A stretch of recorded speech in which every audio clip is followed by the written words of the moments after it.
Volvió en un taxi, con la ciudad pegada a los vidrios como un espejo empañado. Las luces de neón se estiraban en el pavimento mojado y la lluvia hacía cortinas translúcidas sobre los bancos. Rafael Méndez bajó la ventanilla apenas un dedo, lo suficiente para que el aire nocturno le golpeara la cara y le hiciera sentir, por primera vez en semanas, que no estaba en una sala de juntas, ni en una terminal de aeropuerto. Había vuelto de otra negociación que había consumido noches enteras y juramentos de eficiencia. Pensó en la casa que lo esperaba, la terraza iluminada, la figura pública de su esposa recibiendo invitados, las historias que siempre empezaban con cifras. No se imaginó que, a menos de 15 pasos del vehículo, esa noche fuera a cambiarlo todo. En la acera, casi pegada al borde donde la ciudad desechaba sus sombras, una niña estaba sentada con las piernas cruzadas. Tenía una chaqueta que no cerraba del todo y un osito de felpa que, por la lluvia, parecía más gris de lo que debía. Levantó la vista cuando el taxi se detuvo. Sus ojos buscaron, como hacen los niños, una rendija de compasión. No pidió mucho, unas monedas, una mirada, una sonrisa. Rafael lo vio todo en un instante que parecía estirarse hasta doler. La delgadez pronunciada de sus manos, la manera en que el osito se aferraba a su regazo, la suciedad en las uñas, el silencio que venía más de miedo que de timidez. «Sofía», dijo él antes de pensar. La palabra le salió de una garganta que no reconocía su propia voz. La niña lo miró como si el nombre fuera una llave que no encajaba. Su cara se contrajo brevemente. Y luego, como si se obligara a obedecer lo aprendido, dijo el nombre en un hilo de voz. Era su hija. En el mismo segundo en que lo entendió, Rafael entendió también el abismo de todo lo que no supo, de todas las ausencias justificadas por viajes y reuniones que, ahora, se presentaban pequeñas y rotas frente a esa niña con un peluche descolorido. La toma del taxi terminó en tropel. Pedidos de ayuda, manos que no alcanzaban, el taxista mirando sin saber si intervenir. Rafael bajó del auto con el paraguas en una mano y la corbata floja, sintiendo que la elegancia se desmoronaba como una careta. No hubo ceremonias. La niña se dejó tomar del brazo con una mezcla de alivio y desconcierto. Su cuerpo era liviano, demasiado liviano. Cuando él la abrazó, no hubo abrazo inmediato. Hubo un titubeo, una evaluación rápida de su olor, del calor humano renovado. Finalmente sus brazos se cerraron alrededor de él, como si una antigua memoria hubiera encontrado la forma de cobijarse. Esa escena, breve y brutal, fue la grieta que abrió otra vida. Rafael pidió al taxista que lo llevara al hotel más cercano. No era un movimiento calculado de hombre rico, era un acto reflejo de alguien que necesitaba un lugar limpio y una cama para pensar. En la recepción, su nombre abrió puertas con facilidad.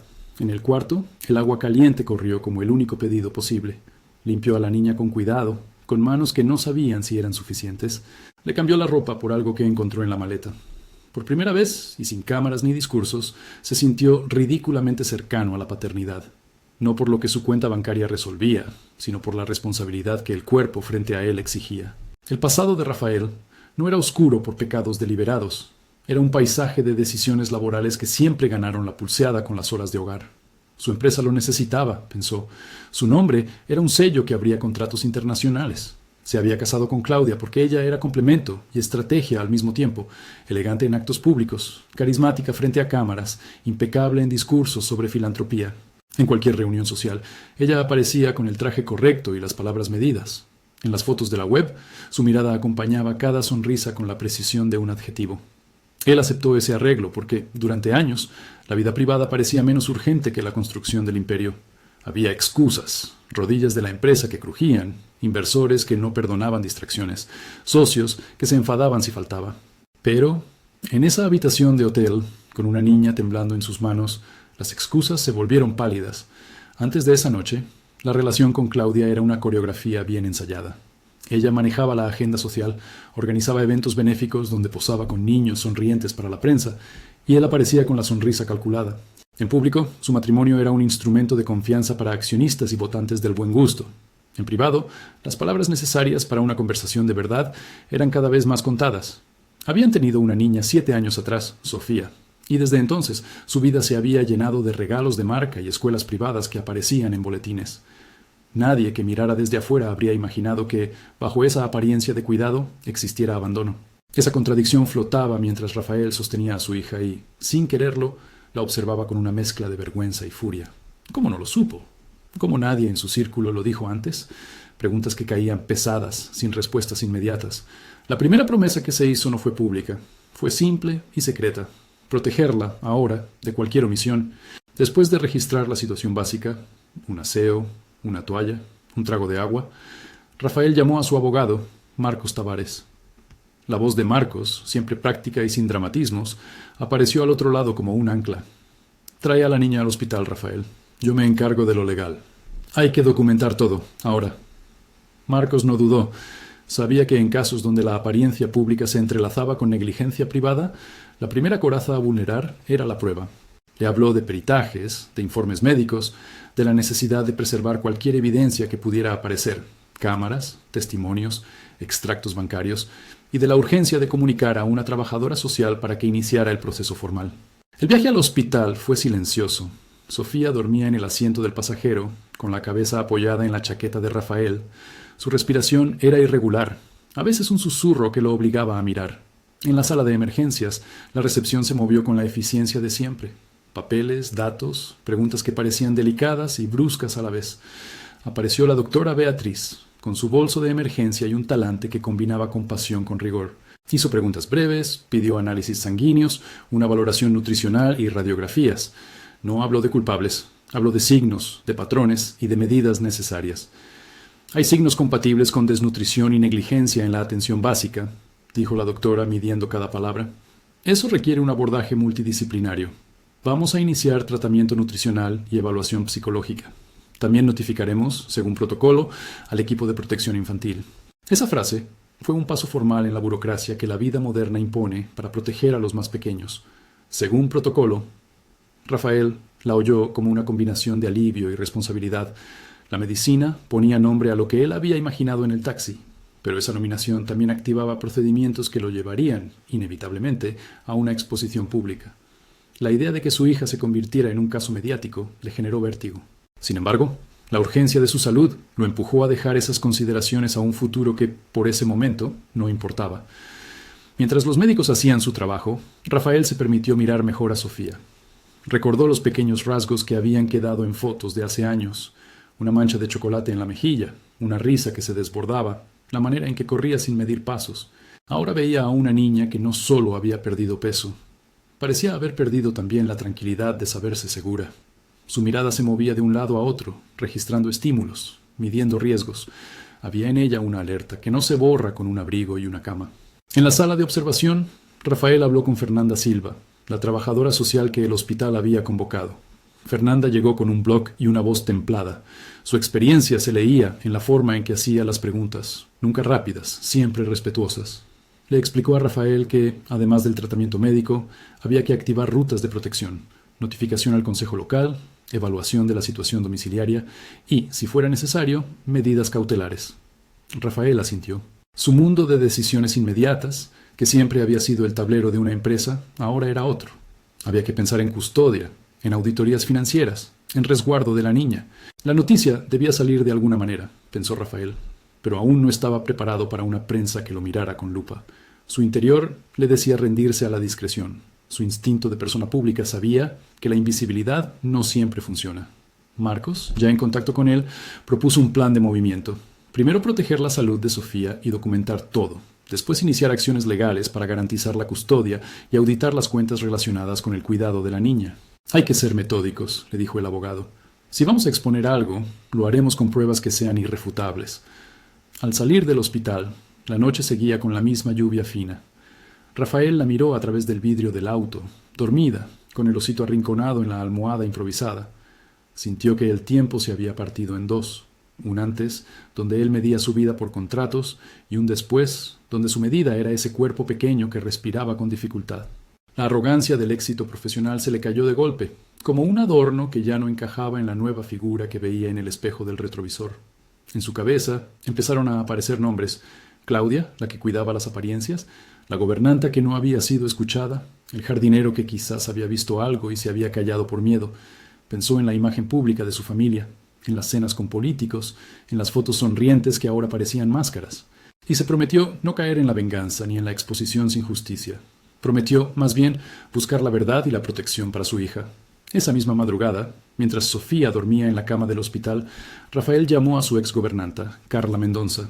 Había sido ella quien le había cuidado la casa durante años, quien conocía los espacios íntimos con una memoria que no miente. Carla respondió con voz temblorosa: Al principio dudó, luego accedió a encontrarse al día siguiente. Le relató, a través de frases entrecortadas, que había notado cambios en la rutina de la casa, nombres de personas que pasaban más tiempo allí, órdenes que ella no había comprendido y que la propia Claudia había manejado las cuentas con discreción. No adentró detalles que pudieran comprometerla. Su miedo a represalias la hacía conservadora en la forma de hablar. Pero su testimonio, breve, fue un hilo que Rafael podría tirar para deshacer un nudo mayor. En paralelo, la decisión de Rafael de no dejar la situación en manos del silencio lo empujó a buscar acompañamiento mediático con cautela. Pensó en Renato Campos, un periodista investigativo con quien había tenido encuentros profesionales distantes. Renato no era amigo, pero era alguien que sabía desenterrar documentos y hacerlos hablar sin sermonear.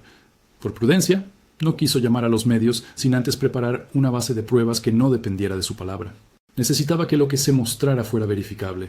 Imágenes de cámaras, informes médicos, movimientos en cuentas designadas para la niña. Aquello exigía tiempo y estrategia. Al amanecer, la primera batería de resultados llegó como una sucesión de papeles y números. Analíticas que mostraban déficits nutricionales compatibles con falta prolongada de cuidados adecuados. Notas de enfermería que describían signos de abandono en la higiene. Registros que indicaban la ausencia reiterada en citas pediátricas. La voz médica fue clara. Necesitamos tiempo y un plan nutricional estructurado. La recuperación es progresiva. Ninguna palabra había de ser definitiva. Todo debía ponerse en un dossier técnico que soportara una futura demanda de protección, y si fuera pertinente, una investigación penal. Rafael se enfrentó a la evidencia con una mezcla de culpa y resolución. La culpa por las ausencias, la resolución por reparar. No era, pensó, una cuestión de dinero. Ningún saldo bancario podía devolver la infancia a una niña. Era, en cambio, la promesa de sostenerla en lo que viniera. Le dijo a Marcos que, además de las medidas legales, quería ser visible en la vida de Sofía, no como un gesto fotográfico, sino como presencia real. Marcos oyó y respondió con profesionalidad. Eso debe verse en la práctica, Rafael. Presencia diaria, registro de cuidados, terapias y pruebas. Esa mañana también marcó el primer contacto formal con el Consejo de Protección Infantil. Fernanda, la trabajadora social, explicó los pasos. Evaluación del lugar de residencia de la niña, entrevistas con cuidadores, medidas provisionales de protección en caso de riesgo y la apertura de un expediente. El lenguaje administrativo le sonó frío, pero necesario. La burocracia, ahora, actuaba como una red que podía sostener la fragilidad de una niña que había sido, inadvertidamente, convertida en una estadística de abandono. En el transcurso del día, Rafael vivió sensaciones contrapuestas, el alivio de la acción y el pánico ante lo desconocido. En su cabeza, Claudia ya no era solo la esposa perfecta de las fotos. Era una figura ambigua que debía ser confrontada con pruebas antes que con juicios públicos. No deseaba la destrucción gratuita. Deseaba respuestas y, sobre todo, que nadie volviera a mirar a Sofía como una sombra en la vereda. Mientras tanto, la propia Sofía comenzó, de manera silenciosa, a mostrar pequeñas señales de recuperación. En su lenguaje limitado, de niña aún sorprendida por la seguridad, dijo en voz baja, casi para sí, «¿Puedo dormir contigo, papi?» Fue una frase pequeña, pero totalizadora. Para Rafael esas palabras valieron más que cualquier contrato. Le prometieron un camino que se construiría con horas insustituibles. Noches leyendo cuentos, consultas médicas, terapias y, por sobre todo, tiempo compartido. Fue la promesa que selló su decisión de cambiar prioridades. La primera noche que Rafael pasó en la habitación del hospital, no cerró los ojos con facilidad. Miró a Sofía dormir y pensó en un pasado que lo había excluido de detalles necesarios. Recordó una foto vieja. Sofía con panza de helado en la cara, riendo a carcajadas mientras él la sostenía. Esa imagen se quedó pegada en su memoria como un reclamo. A la mañana siguiente, cuando el sol filtró su luz pálida por la cortina, Rafael tomó decisiones activas. Restaurar la rutina de la niña, iniciar la terapia psicológica pediátrica que le recomendaban y empezar a recolectar la documentación necesaria para cualquier investigación. No buscaba venganza, buscaba justicia y reparación. El primer pulso de la disputa que vendría no estaba aún en tribunales, sino en la construcción metódica de evidencias. Había que conseguir imágenes de las cámaras que pudieran mostrar patrones de abandono, cotejar movimientos en cuentas que cubrían gastos de la niña, pagos a proveedores, compras y quién autorizaba esos desembolsos, y recoger testimonios de empleados que, por miedo o complicidad, no habían hablado antes. Cada pieza tenía que ser registrada con precisión para que, llegado el momento, la verdad no se redujera a una emoción frente a las cámaras. Rafael comenzó a pedir cuentas a la casa desde la discreción. Mandó a su equipo de confianza a revisar papeles, sin publicitar acciones. Les dijo que lo más importante era el bienestar de su hija y que todo se haría con profesionalismo. Carla, la exgobernanta, accedió a hablar y a señalar posibles documentos. El jardinero, Seu Juan, mencionó días en los que la niña no salía al jardín y que, en ocasiones, veía a personas que no le parecían familiares entrar y salir con bolsas grandes. Pequeñas piezas de un rompecabezas que, ensambladas, podían pintar un cuadro de negligencia deliberada o de gestión descuidada. En la clandestinidad de ese armado, Rafael también entendió que la exposición tendría un costo. Su nombre, su familia, sus empresas estarían bajo escrutinio. Pero la pregunta que lo empujaba más fuerte no era la reputación, era la responsabilidad. Si su omisión había permitido que ocurriera aquello, no bastaba con remediar ahora. Debía transformar su vida para que la protección de Sofía fuera permanente. Esa primera etapa terminó con decisiones hechas con la urgencia del que ha visto una verdad que no tolera demora. Ingreso hospitalario de Sofía, inicio de evaluación multidisciplinaria, notificación formal a las autoridades competentes y la activación de un plan legal inicial. Rafael salió ese día del hospital con las manos vacías de respuestas y llenas de promesas a cumplir. En su cabeza resonaba una frase que no había querido decir por años. Voy a estar aquí.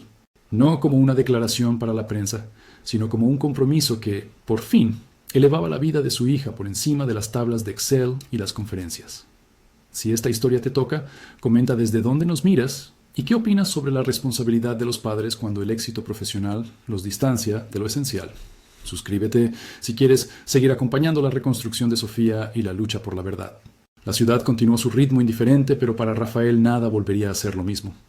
La investigación apenas comenzaba. Había documentos por recuperar, testimonios por obtener y una batalla íntima por ganar dentro de una pequeña habitación donde una niña aprendía a confiar otra vez. En ese punto de inflexión, la vida le planteó una opción simple y compleja a la vez: usar su poder para silenciar o para proteger. Eligió proteger. La elección lo dejaría expuesto, vulnerable, pero también con la posibilidad de redención que no se mide en cifras, sino en minutos de presencia, compartirle una merienda, volver a leer un cuento, secar una lágrima a la hora de dormir. Y mientras los primeros informes médicos se consolidaban en carpetas y los primeros extractos financieros quedaban en manos de quienes revisarían sus movimientos, Rafael atendió una llamada que lo obligó a mirar de frente a lo que venía. Claudia quería hablar. Su voz al otro lado del teléfono tenía la calma de quien controla la escena social. Había preguntas disfrazadas de preocupación y órdenes disimuladas de defensa. Rafael la escuchó con la paciencia de quien había decidido que la verdad sería la guía. No era el momento de peleas públicas, era el momento de pruebas. Cerrar ese capítulo inmediato exigía pasos medidos. Traslado a una unidad de cuidados que pudiera atender el aspecto nutricional y psicológico de Sofía, acuerdos con el equipo médico para un seguimiento continuo, y la decisión de no permitir que la niña fuera devuelta a un entorno que, aparentemente, había fallado. Esa medida, si se tomaba, tendría que pasar por los canales legales y por la supervisión de las autoridades competentes. Rafael aceptó los riesgos. La posibilidad de que una decisión judicial no favoreciera en un primer momento era real, pero su obligación era reunir las evidencias que la sostuvieran. Mientras tanto, en el hospital, Sofía abrió los ojos con pereza y preguntó por la tarde, con una voz apenas audible: ¿Me vas a llevar a la escuela otra vez? Rafael le acarició el pelo y le respondió con firme ternura: Sí, y también iremos al parque y te contaré todos los cuentos que quieras. La promesa selló un pacto que ya no admitía retrocesos. Afuera, la ciudad seguía girando con sus transacciones y sus fiestas. Adentro, Rafael empezó a construir, paso a paso, un espacio donde su hija pudiera recuperar lo que le habían quitado, el derecho a ser simplemente una niña. El sol tardó más de lo habitual en abrirse paso esa mañana, como si la ciudad misma titubease antes de mirar. Para Rafael, las horas siguientes a la llamada de Claudia ya no eran solo trámites, eran la suma de preguntas que necesitaban respuestas precisas.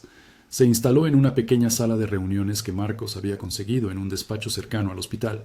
Allí llegaron documentos, fotos y un primer rastro bancario que, a simple vista, dibujaba contradicciones entre lo que la casa declaraba para el cuidado de Sofía y a dónde habían ido realmente los recursos. Marcos desplegó extractos, señaló fechas y trazó flechas con la calma estratégica de quien arma un tablero para una partida decisiva. Hay transferencias recurrentes a una cuenta personal, autorizadas desde la tarjeta que figura como fondo para el cuidado de la niña, explicó. No eran acusaciones en voz alta, sino señales que exigían corroboración. Rafael sentía el estómago apretado. Cada movimiento en esos papeles era una pieza más del rompecabezas que, si encajaba, mostraba negligencia y tal vez algo deliberado. Fue entonces que Renato Campos apareció en escena. Había aceptado reunirse con Rafael bajo la condición de operar con cautela periodística. «No quiero titulares sin cerrojos», dijo con su costumbre de hablar bajo, como si temiera que las palabras se desbocaran. Renato tenía experiencia en seguir hilos que otros no veían. Había destapado escándalos, pero también sabía del daño que podían causar las filtraciones prematuras. Su aporte fue claro. Necesitaban material verificable, videos de cámaras, recibos, testimonios con nombres y fechas, antes de exponer públicamente el caso. Mientras el equipo rastreaba registros, Carla Mendonza accedió a contar más detalles a puerta cerrada. En la cocina de su casa, con una taza de té humeante, habló con la voz que se le quebraba menos cuanto más se animaba. Habló de horarios que cambiaron, de paquetes con ropa de marca que llegaban registrados como donaciones y nunca aparecían en manos de la niña, de citas médicas canceladas con excusas inverosímiles, de órdenes explícitas de no interferir en ciertos asuntos de la casa. Dijo, con una mezcla de pena y culpa, que a veces había querido hablar, pero que el miedo a perder su trabajo le había cerrado la boca. Su testimonio era pequeño y grande a la vez, una confesión que no enjuiciaba, sino que describía una atmósfera. Su contribución se complementó con la del jardinero, Seu Juan, quien relató noches en que escuchó discusiones apagadas y días en que la niña no salía al patio. No tenía papeles que firmar, tenía memoria y presencia. Yo veía a la niña en una esquina de la sala, sentada, y pasaba gente que no era de la casa, contó. Su relato no tenía dramaturgia, solo hechos repetidos que sumaban peso. Entre ellos comenzaron a aparecer patrones que apuntaban en la misma dirección. En paralelo, los peritos designados por Marcos y el equipo contable comenzaron a rastrear movimientos, pagos a cuentas de uso personal, facturas de servicios que no concordaban con los gastos declarados para salud o educación infantil, movimientos inusuales en los mismos días en que las citas pediátricas figuraban como reprogramadas. Cada descubrimiento era anotado con la prudencia de quien sabe que, en un tribunal, la exposición sin documentos puede revertirse en contra. La presión administrativa avanzó. El expediente en el Consejo de Protección Infantil empezó a llenarse de informes médicos, actas del hospital y primeros dictámenes. La palabra negligencia empezaba a aparecer en informes técnicos, siempre acompañada del cuidado profesional de peritos, que evitaban certezas tajantes, pero clasificaban indicios objetivos. Los médicos hablaron de deficiencias en la atención continua y de la urgencia de un abordaje nutricional y psicoterapéutico sostenido. Nadie, entre ellos, buscó convertir aquella situación en espectáculo, solo en registro clínico, pero la escena pública no tardó en tensionarse. Claudia, enterada de que la situación se movía más allá de las cuatro paredes, decidió tomar la iniciativa mediática. Su imagen, pulida por años de presencia social, era un capital poderoso. Sonrisas calculadas, discursos sobre responsabilidad social, fotos con niños de campañas benéficas. En una entrevista televisiva diseñada para desacreditar filtraciones, habló con la compostura de quien ha practicado a detalle cada gesto. Dijo que estaba dispuesta a colaborar con las investigaciones, que amaba a su familia y que se sentía dolida por las acusaciones. Pidió respeto por la presunción de inocencia y sugirió que quizás, detrás de todo, había malentendidos y pugnas privadas. Los primeros intentos de atacar la reputación de Rafael llegaron casi de inmediato. Cuentas anónimas en redes descontextualizaron fotos, sacaron de plano viejas declaraciones empresariales y montaron versiones conspirativas. Un padre poderoso que fabricaba una historia para limpiar su nombre. Una pareja en guerra por la custodia con intereses ocultos. Esos relatos se propusieron más emocionales que probatorios. Su objetivo no era la verdad, sino la distracción. Renato advirtió: eso pasa siempre, pero los hechos verificables son lo que cuentan. Si nos deshacemos por rabia, perdemos el hilo. Rafael lo sintió en carne propia. Enviados al teléfono preguntaban su versión, productores querían exclusivas, y en la puerta del hospital, cámaras aguardaban con la voracidad de quien quiere un drama inmediato. Él pidió calma. Su prioridad era Sofía. Aún así, sabía que en algún momento tendría que salir al frente para marcar la diferencia entre la verdad y la distorsión. La investigación periodística de Renato fue clave para dar sentido público a lo que hasta entonces era archivo civil. Consiguió registros de cámaras de un centro comercial cercano, donde, en varias tardes, una figura adulta corresponde con entradas regulares a la mansión, llevando bolsas grandes y saliendo poco después. Las horas coincidían con días en que no constaban citas médicas en el registro de la niña. Un video en baja resolución no mostraba rostros claramente, pero encajaba en el calendario que los peritos habían reconstruido. Para la audiencia externa, aquello fue un primer eslabón tangible. Renato lo publicó acompañado de un reportaje que explicaba los pasos dados y la necesidad de esperar a la prueba concluyente, no a la indignación. Llegó el día en que la Fiscalía informó la apertura de una investigación penal, no por condenar oralmente, sino por formalizar la recolección de pruebas con carácter judicial. Ese acto, mecánico y frío, reconfiguró la escena. Los papeles que hasta entonces se manejaban entre abogados y contadores pasaron a poder del Estado. La noticia hizo que algunos aliados sociales de Claudia empezaran a guardar distancia. Su círculo de colaboradores mostró grietas. Algunos llamaron a la prudencia, otros a la defensa abierta. La reputación que parecía indestructible empezó a mostrar fisuras. La confrontación pública se intensificó una noche en que Claudia, en una entrevista larga, rompió el molde.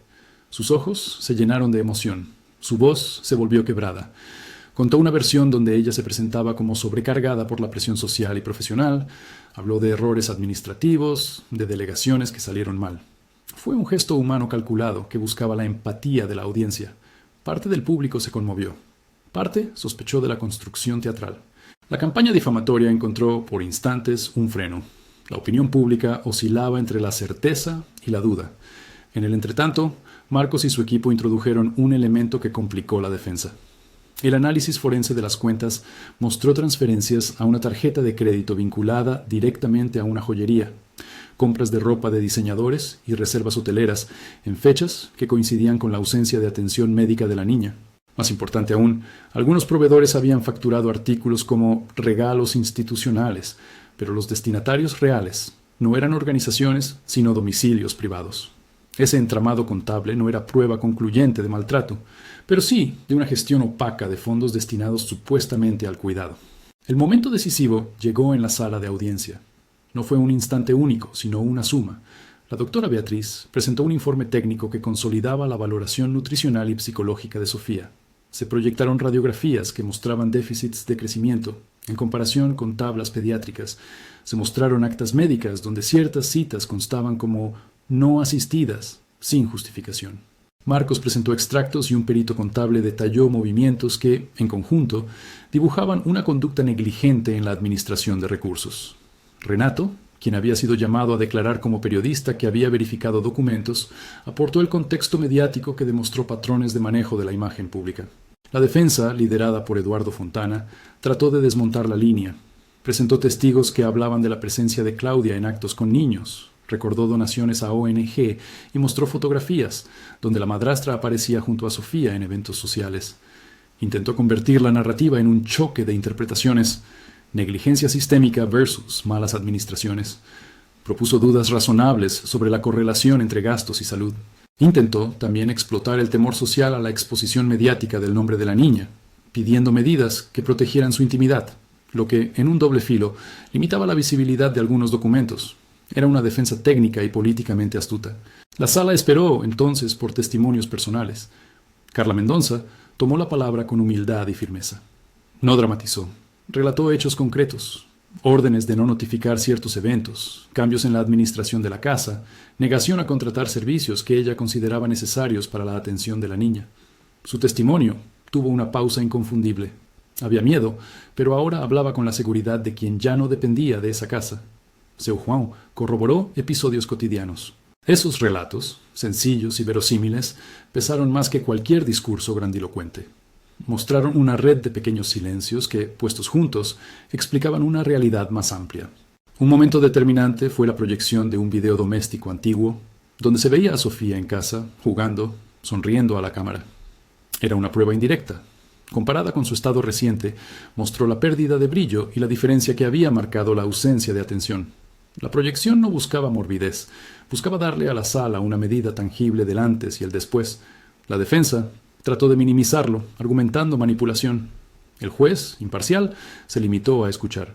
En la audiencia, Marcos también mostró una conversación de mensajes donde se ordenaban reembolsos por servicios médicos que no se habían realizado y solicitudes de cancelación de citas. No era acusación de violencia física, era negligencia administrativa en temas que afectan la salud de una menor. La Fiscalía, con tono sobrio, insistió en que la investigación debía avanzar y que la custodia temporal debía garantizar la protección inmediata de Sofía. Claudia, en su turno, habló con voz quebrada. No negó por completo los hechos. Se defendió con la mezcla de quien busca salvar su reputación y quien intenta articular un relato coherente. Dijo que había errores de gestión, que nunca quiso daño para la niña, que su vida pública era un servicio. Fue un alegato humano, pero no logró cerrar la brecha que habían mostrado los documentos. La defensa intentó colocar la responsabilidad en un sistema complejo, desviando el foco hacia la falta de apoyo de terceros, pero la acumulación de datos y testimonios mostró una ruta coherente de descuido sostenido. El juez, Enrique Monteiro, tuvo en sus manos la decisión que podía cambiar el rumbo de la familia. No fue una sentencia fulminante. Tras días de audiencias, tomó una medida cautelar que concedió la custodia provisional a Rafael y ordenó medidas de protección estrictas. También dictaminó la apertura formal de investigación penal sobre la administración de los fondos y la posible comisión de delitos administrativos y abandono de la niña, remitiendo al fiscal la documentación para su trámite. Esas palabras en la sala resonaron con alivio y con cautela. Un veredicto no es un cierre, sino el inicio de pasos legales que pueden tardar. Para Rafael, la custodia significó una responsabilidad inmediata y radical. Llevó a Sofía a una casa pequeña y sin los lujos de la mansión, por elección personal, un lugar donde podía vigilar sus ciclos de sueño, su alimentación y la continuidad terapéutica. La niña llegó con su osito aún algo húmedo, pero con una mirada que, con el tiempo, comenzó a recuperar confianza. Los primeros días en casa fueron un laboratorio de paciencia. Horarios rígidos, comidas prescritas por la nutricionista, sesiones con la psicóloga infantil, juegos estructurados y la presencia cotidiana de Rafael a la hora de dormir. Había quienes veían la casa y comentaban sobre cambios públicos. Rafael no quería aplausos, quería que su hija comiera mejor y que su risa volviera. La recuperación fue gradual. En la clínica, la doctora Elena, especialista en pediatría del crecimiento, describía progresos en porcentajes pequeños. 3 kilos en 2 meses es un buen inicio, dijo en una de las consultas. El equipo psicológico valoró que Sofía comenzaba a verbalizar sensaciones. Miedo, confusión, pero también deseos. Ir al colegio, tener amigas, volver a jugar en el parque. La terapia artística fue parte del proceso. Sofía dibujaba casas con techos angularmente protegidos, figuras humanas con manos grandes que sostenían globos. En esos trazos, Rafael encontró pistas de su mundo interior. No era un progreso lineal. Había regresiones, noches de insomnio y recuerdos que emergían con gestos. Pero había también risas tímidas que se volvieron frecuentes. Rafael, por su parte, modificó su agenda. Redujo viajes, delegó responsabilidades ejecutivas y pasó a invertir el tiempo que antes ocupaba el aeropuerto en cenas caseras y en acompañar entregas de deberes escolares. No fue un sacrificio estético, fue un replanteo de prioridades que se tradujo en filas de actividades domésticas. Aprendió a preparar sopas recomendadas por la nutricionista. Se quedó hasta tarde leyendo cuentos que a veces tropezaban con llantos. Se convirtió en la persona que llevaba a Sofía al parque cada tarde. Esos actos cotidianos, repetidos, fueron su manera de enmendar los años de ausencia. Mientras la vida privada buscaba reparación, el impacto público de la historia abrió debates importantes. La prensa y varias organizaciones civiles comenzaron a cuestionar prácticas de externación de responsabilidad. El caso generó conversaciones sobre el control de fondos destinados al bienestar infantil, sobre la importancia de redes de alerta comunitaria, sobre la necesidad de protocolos más rigurosos en instituciones y en el hogar. No fue una revolución inmediata, pero sí un foco de atención. Propuestas legislativas para mayor control y transparencia empezaron a circular en foros y comisiones. Rafael decidió no quedarse en la mera protección de su hija. Habló con Renato y con expertos para pensar en una respuesta de largo aliento. Nació, entonces, la idea de una fundación, no un proyecto de imagen, sino una iniciativa que buscara prevenir casos como el de Sofía. Formación para cuidadores, apoyo a trabajadores domésticos para que denuncien con garantías, asesoría legal a personas que no tienen voz y un sistema de acompañamiento médico para niños en riesgo. Rafael puso una condición. La fundación debía llamarse con el nombre real de su hija, no como exhibición, sino para responsabilizarse públicamente del compromiso. No fue una decisión sin crítica. Algunos la vieron como un gesto del hombre rico que intenta redimir su imagen. Para Rafael, sin embargo, era una traducción práctica de su promesa: convertir la reparación en política pública y apoyo comunitario. La fundación empezó pequeña, con un equipo técnico y acuerdos con profesionales ya involucrados en el caso, psicólogas, pediatras, trabajadores sociales como Fernanda. Crearon programas piloto en barrios vulnerables, centros de formación para gobernantas y líneas de denuncia anónima que conectaban al Consejo de Protección con servicios de emergencia. No prometieron soluciones mágicas, mencionaron medidas concretas: acompañamiento, auditoría de fondos destinados a menores y cursos de capacitación obligatorios para quienes administran hogares con menores. El primer seminario reunió a cuidadores, médicos y representantes de ONGs. Fue un paso modesto, pero significativo. Sofía, en paralelo, empezó la escuela en un aula nueva. La directora la recibió con paciencia y un plan de integración que incluía actividades lúdicas y profilaxis alimentaria. Allí conoció a una niña llamada Ana, que compartía pegatinas y cuentos sobre princesas que no se comportaban como en los cuentos tradicionales. La amistad creció en la simplicidad de compartir una merienda. Rafael acompañó las primeras semanas. Estuvo presente en la reunión de padres, en charlas con la profesora y en la entrega de tareas. Para él, la presencia cotidiana era la restitución más valiosa. El proceso judicial siguió su curso con plazos y apelaciones. Claudia afrontó las consecuencias legales. Su imagen social se resquebrajó y por debajo de las cámaras surgieron conversaciones sobre la fragilidad de la reputación. La investigación penal avanzó con medidas cautelares, congelamiento parcial de cuentas vinculadas a gastos opacos y el llamado a declarar de proveedores. No se trató de una humillación pública gratuita. La justicia se encargó de revisar hechos y documentos.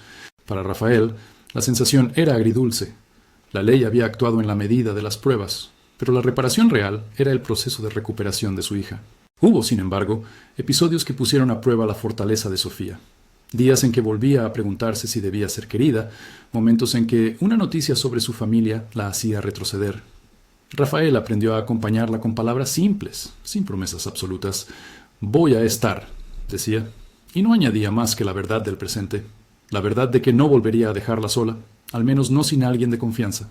Con el tiempo, esas frases se volvieron gestos. Ir a su función de teatro escolar, leerle hasta quedarse dormido y pintar con ella lunes por la tarde. Un año después del hallazgo en la acera, la vida de Rafael y Sofía tenía otro pulso. Las cámaras ya no estaban en su puerta. La rutina había ganado el espacio. La fundación había colocado sus primeros programas en marcha y recibía solicitudes de apoyo municipal. Las acciones legales continuaban su marcha administrativa, con peritajes y audiencias, pero la historia había mostrado algo más que un veredicto. La posibilidad de transformar un trauma en un compromiso social. El epílogo no fue una escena grandiosa, sino un momento de intimidad compartida en un parque. Rafael y Sofía plantaron un árbol pequeño en una esquina de tierra que, en pocos meses, recibiría el cuidado de vecinos y de otros niños. Sofía tenía guantes de jardinería que le quedaban grandes. La tierra se le metía por debajo de las uñas, y se reía cuando la lluvia, inesperada, les salpicó la ropa. Plantaron el árbol y le pusieron una etiqueta que decía, con la letra de ella y la de su padre entrelazadas, para crecer juntos. Fue un acto simple que contenía muchas promesas: cuidado, tiempo, paciencia. Esa tarde, mientras recogían la maceta vacía, Rafael pensó en la noche en que la encontró en la acera. Todo aquello había comenzado con un abrigo, un osito y la incertidumbre. Terminaba no con una llegada definitiva, sino con el compromiso continuado, en rituales cotidianos: preparar desayunos juntos, revisar mochilas, asistir a terapias. La riqueza, entendió, no se medía en billetes, sino en minutos compartidos, en la prudencia de los actos diarios. Al final, hubo un mensaje que Rafael supo repetir en entrevistas y en charlas con equipos técnicos. No se trataba solo de la caída social de una imagen o de la sanción legal a un comportamiento. Se trataba de construir sistemas que no permitieran que la historia de Sofía fuese una muestra aislada. Por eso la Fundación apoyó proyectos locales, capacitó cuidadores y trabajó en mesas de diálogo con el poder público para reforzar protocolos de protección infantil. No pretendieron resolverlo todo, pero marcaron el comienzo de una red con capacidad de respuesta. Sofía siguió creciendo. A veces cantaba canciones que había aprendido en la escuela. Otras se quedaba callada y pedía un cuento. Rafael se convirtió en lector nocturno de historias que inventaba, en cocinero improvisado de sopas nutritivas y en amigo de la profesora que le llamaba para preguntar cómo ayudar en clase. Sus pasos fueron pequeños, repetidos, constantes. La reconstrucción no fue una línea recta. Fue una serie de microvictorias que, acumuladas, transformaron la vida de una niña y de un hombre que aprendió a medir su éxito con otro metro. En una carta dirigida a las autoridades y a la comunidad, Rafael escribió: «Encontré a mi hija en la calle una noche de lluvia. Eso me obligó a mirar lo que estaba invisible. No pido alabanzas, pido compromiso. Si esta historia hace algo, que sea abrir ojos, tendones de ayuda y redes de cuidado». No quiso usarla para limpiar su imagen. La usó para convocar responsabilidad colectiva. La noche del primer aniversario desde aquel hallazgo, Rafael y Sofía miraron el viejo osito, ahora lavado y parcheado, sobre la estantería. La niña, con la naturalidad de quien reconstruye el mundo a su ritmo, dijo: «Papi, ¿podemos plantar otro árbol el año que viene?». Él la miró y con una voz que mezclaba cansancio y esperanza respondió: «Sí, Y después, plantaremos muchos. Fue una promesa que no necesitó cámaras ni titulares. Fue una promesa que se materializaba cada mañana en la silla vacía, que él ya no dejaría sola. Si esta historia te tocó, compártela para crear conciencia y apoyar iniciativas que protejan a los niños. Cada gesto ayuda a que menos pequeñas manos deban pedir ayuda en una acera.